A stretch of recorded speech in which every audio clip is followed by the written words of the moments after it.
meta de comissão aqui está para estipular e condicionar para todos que também escreve oficialmente, registrar que não tenha desejo de participar para bem remarque para ganhar ontheffing, licença para cultivação e processamento de cannabis medicinal. Essa é a tarefa primordial da comissão, que não também estipular todas as condições que nós como país está pondo para por cultivar cannabis na Aruba. Tem 3 condições bem estrictas que já acaba nós a discutir como ministro com a comissão. Qual está é licença não transferable, ora bohaya a licença, não pode especular com a licença, não pode vender essa aqui, a licença está estritamente para a companhia que haya a oportunidade para cultivar ou processar cannabis. 2 está que lo dona período que lo vai determinar para a comissão que está período que não mesmo cumpre com para começar com o projeto, com a inversão. O projeto está porta 6, 9 ou 12 lunes, aquilo vai determinar para a comissão. E se dentro do período aí, a companhia que vai otorgar ontheffing licença não cumpre, a licença lo vai ingetrokken. E 3 está com o produto final, de lo que está vai cultivar, mestre está produto medicinal, não recreacional.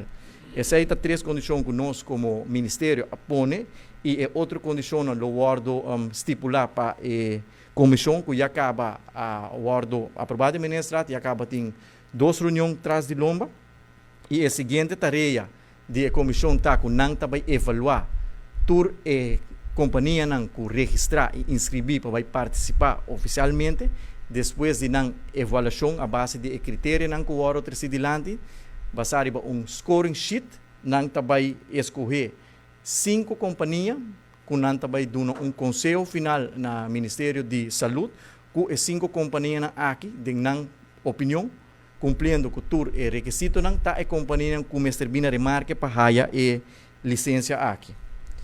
Nós temos processo também que nós também encaminhar de RFP, Request for Proposal, para medicinal cannabis na Aruba.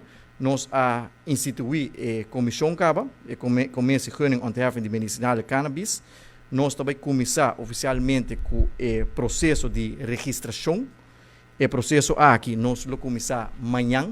Já acaba o Bureau Medicinal Cannabis tem website, o website aqui, todos que tinham interesse para participar por registrar oficialmente. O website é www.bmca.away.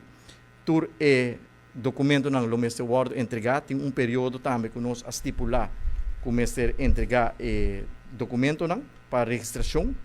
O período está começar 22 de janeiro e todos que têm interesse tem até 16 de fevereiro para registrar oficialmente.